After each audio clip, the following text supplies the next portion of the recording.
Hello and welcome to my channel. आज मैं इस वीडियो में आपको बताऊंगा कि ट्रिग्नोमेट्री क्या है। ट्रिग्नोमेट्री के बारे में कंप्लीट इन्फॉर्मेशन दूंगा आपको। उसके बाद हम धीरे धीरे डिस्कस करेंगे। ये मैं क्लास 10th की बात कर रहा हूँ। यहाँ पे ना आपको चैप्टर नंबर 8 में मिलेगा ट्रिग्नोमेट्री, इंट्रोडक्शन टू ट्रिग्नोमेट्री। उसे हम एक एक करके 1 बाय 1 क्वेश्चंस को सॉल्व करेंगे। लेकिन सबसे पहले मैं आपको कंसेप्ट देना चाहता हूँ कि क्या होती है ट्रिग्नोमेट्री। उसके लिए कुछ एग्जांपल्स दूंगा। एग्जांपल के साथ आप अच्छे से समझ पाएंगे कि ट्रिग्नोमेट्री है क्या। तो चलिए स्टार्ट करते हैं। देखो, आपने ऑलरेडी पिछली क्लासेस में पढ़ लिया, ट्रायंगल्स के बारे में पढ़ लिया। खासकर अगर हम राइट ट्रायंगल्स के बारे में बात करें तो वो भी आपने पिछली क्लासेस में पढ़ लिया अच्छे से। आइए कुछ एग्जांपल्स लेते हैं हमारी ही सराउंडिंग से। हम अपने आगे पीछे की एग्जांपल्स कुछ अगर लें अपने आसपास की, तो हम ये इमेजिन कर सकते हैं कि वहाँ पे राइट ट्रायंगल्स बनेंगे। फॉर एग्जांपल, मान लीजिए कि कुछ स्कूल के स्टूडेंट्स जो हैं वो कहीं विजिट किया, उनने कुतुब मीनार को देखने गए। तो मान लीजिए वहाँ पे एक स्टूडेंट है जो कि उस मीनार की टॉप को देख रहा है। मान लीजिए यहाँ पे जो स्टूडेंट है, ये यहाँ पे स्टूडेंट है और ये मीनार की टॉप को देखेगा इस तरह से। अब देखिए यहाँ पे ना एक एंगल तो बन रहा होगा। मान ली ये जो मैंने बीच में लिया ना, ये इस तरह का, इसको थीटा कहा जाता है। ठीक है, थीटा क्या होता है? ये एंगल ही होता है जिस एंगल से ये स्टूडेंट यहाँ पे देख रहा है इसकी टॉप पर। तो यहाँ पर जो एंगल बन रहा है वो थीटा मैंने रखा है, तो कोई एंगल बन रहा होगा। अब ये जो एंगल बन रहा है, यहाँ पे हम इमेजिन कर सकते हैं कि एक राइट ट्राइंगल बन रही है। ठीक है, उसे हम इमेजिन कर सकते हैं जैसा मैंने ये फिगर में बताया है आपको। ठीक है, तो क्या ये स्टूडेंट जो है, जो यहाँ पे देख रहा है मीनार की टॉप पर, हाँ, तो उस मीनार की हाइट को क्या वो मेज़र कर सकता है? अगर एक्चुअल कैलकुलेशन वो ना करे, एक्चुअल मेज़र ना करे, क्या इस तरह से बता सकता है वो कि इसकी हाइट कितनी होगी मीनार की? हालांकि हमने तो सिर्फ एक एंगल की बात की ना। वो बच्चा, वो स्टूडेंट देख रहा है सिर्फ मीनार की टॉप को, तो क्या मीनार की हाइट को बता सकता है? और उसके अलावा नंबर 2, अगर मान लीजिए कुछ कोई गर्ल है, वो अपने यहाँ पे बालकनी में बैठी है। यहाँ पे मान लीजिए इस तरह से वो बैठी है और यहाँ पे ये टेम्पल है, रिवर के किनारे, रिवर के बैंक पे उसका घर है और वहाँ पे टेम्पल भी है। वो अपनी बालकनी में बैठी है अपने हाउस की, जो कि रिवर के किनारे है, दरिया के किनारे है। वो देख रही है उस फ्लावर पॉट को। ये मैंने फ्लावर पॉट लिया हुआ है यहाँ पे आप देखेंगे। ठीक है, ये देख पा रहे हैं? तो ये मैं यहाँ से बात कर रहा हूँ, ये आपको बताना चाहूँगा। यहाँ पे इस पॉइंट पे, यहाँ पे सीढ़ियों पे जो फ्लावर पॉट है उसको यहाँ से गर्ल देख रही है। गर्ल कहाँ है? गर्ल यहाँ पे है ऊपर। ठीक है, तो यहाँ से देख रही है। हम इमेजिनेशन करते हैं ना, हम ये एक एग्जांपल ली हुई है। तो यहाँ से वो देख रही है नीचे की तरफ। एक राइट एंगल बनेगा, एक राइट ट्रायंगल बनेगी यहाँ पे। आप इमेजिन कर पाएंगे इसको कि वो, जैसे ये फिगर में ना, यहाँ पे देखो राइट एंगल बन रहा है, तो एक राइट ट्रायंगल बनेगी। वन एंगल 90 डिग्री का बन रहा है, वो राइट ट्रायंगल बन गई वो।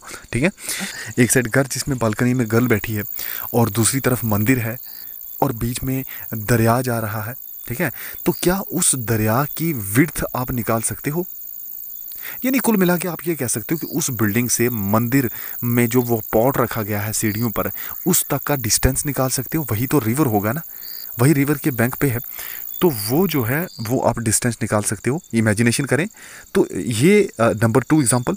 अब एग्जांपल नंबर 3 में अगर मैं बात करूं, वहाँ पे मैं आपको बताना चाहता हूँ क्या अगर ऐसा हो सकता है। मान लीजिए एक कोई जो बैलून मान लो फ्लाई कर रहा है एयर में, हवा में बैलून फ्लाई कर रहा है। ये यहाँ पे आप देख लीजिए, यहाँ पे बैलून फ्लाई कर रहा है। इसको ए पोजीशन दे दो कि ए पोजीशन पे किसी एक लड़की ने उसको देख लिया, एक गर्ल ने उसको देखा किसी एक पोजीशन पे, और वो क्या किया उसने कि वो अपनी मदर के पास गई और उस माँ को बोला कि मैंने बाहर देखो वो बैलून जा रहा है, बैलून जो है हवा में उड़ रहा है।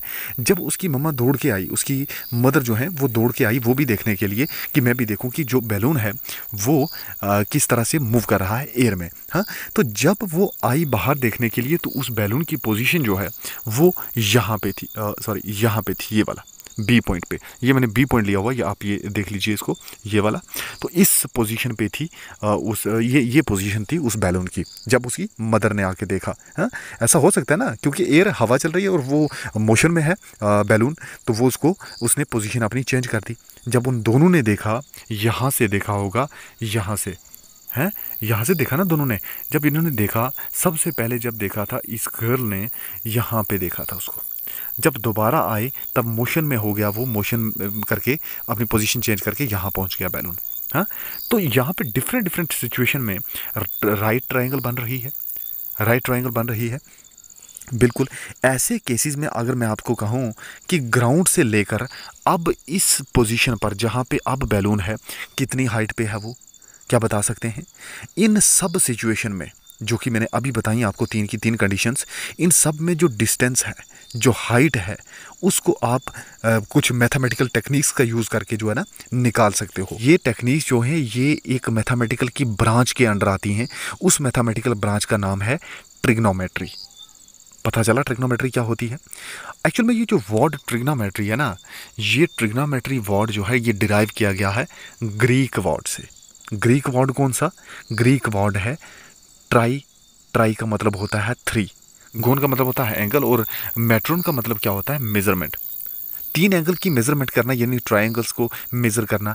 ये एक्चुअल में मैं आपको बताना चाहूँगा कि इनफैक्ट अगर देखा जाए ना, ट्रिग्नोमेट्री ये उस रिलेशनशिप को स्टडी करती है जो रिलेशनशिप किसके बीच में है? साइड्स और एंगल के बीच में ट्रायंगल्स की।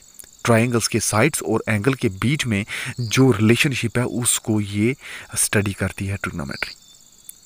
पहले सबसे पहले की अगर हम बात करें तो वर्क जो ट्रिग्नोमेट्री पे हुआ वो इजिप्ट में रिकॉर्ड किया गया। सबसे पहले जो एस्ट्रोनॉमर्स हैं उन्होंने इसका यूज़ किया था डिस्टेंस को मेजर करने के लिए, क्योंकि स्टार और प्लैनेट से डिस्टेंस का, अर्थ से वो कितने दूर हैं, स्टार कितने दूर हैं, प्लैनेट्स कितने दूर हैं, इनका इन्होंने ट्रिग्नोमेट्री का यूज़ करके उस डिस्टेंस का पता किया था। ठीक है, बहुत सारी टेक्नोलॉजीज, एडवांस मेथड्स जो इंजीनियरिंग में यूज़ करते हैं, फिजिकल साइंसेज में करते हैं, वो भी ट्रिग्नोमेट्री कंसेप्ट पर बेस्ड हैं। ये जो चैप्टर हम डिस्कस करेंगे ट्रिग्नोमेट्री का, इस चैप्टर में हम क्या डिस्कस करेंगे? इस चैप्टर में हमने जो ट्राइंगल है, राइट ट्राइंगल है खासकर with respect to the acute angles, मतलब एक्यूट एंगल 0 से 90 डिग्री है, तो उनके बेसिस पर कुछ रेशोज़ को हम डिस्कस करेंगे। उन रेशोज़ को ट्रिग्नोमेट्रिक रेशो कहते हैं। हाँ, उन्हीं एंगल्स की ट्रिग्नोमेट्रिक रेशो कहते हैं। हम ये जो है ना अपनी जो डिस्कशन है उसको हम इतना ज़्यादा एक्सपेंड नहीं करेंगे, हम उसको सिर्फ एक्यूट एंगल तक ही रिस्ट्रिक्ट कर देंगे। फिर भी कुछ रेशोज़ एक्सटेंड की जा सकती हैं दूसरे एंगल तक भी ट्रिग्नोमेट्री के अंदर, लेकिन यहाँ पे जो मैं इस चैप्टर में हम पढ़ेंगे ना, तो उसके लिए मैं बात कर रहा था, यहाँ पे आपको बता रहा था। तो हम जो है ट्रिग्नोमेट्रिक रेशोज़ को एंगल्स में डिफाइन करेंगे, जैसे 0 डिग्री से 90 डिग्री, जैसा मैंने आपको पहले बता दिया, एक्यूट एंगल से लेकर हम इसको डिस्कस करेंगे। ठीक है, तो इस तरह से हम ट्रिग्नोमेट्रिक रेशियो को भी कैलकुलेट करेंगे एंगल्स को लेते हुए। ठीक है, और आइडेंटिटीज़ का यूज़ करेंगे और रेशियोज़ का यूज़ करेंगे। जो आइडेंटिटीज़ यूज़ करेंगे उनको ट्रिग्नोमेट्रिक आइडेंटिटीज़ कहा जाता है। तो ये हम धीरे धीरे डिस्कस करेंगे, सब करेंगे इस चैप्टर में। लेकिन आज जो है, आज मैंने ये थोड़ा सा बेसिक कंसेप्ट जो आपको बताया, आई होप कि इसकी आपको समझ आ गई होगी। अब नेक्स्ट मैं क्वेश्चंस भी सॉल्व करूँगा, लेकिन उससे पहले कुछ रेशियोज़ के बारे में मैं आपको बताना चाहूँगा, लेकिन नेक्स्ट वीडियो में। तब तक के लिए गुड बाय।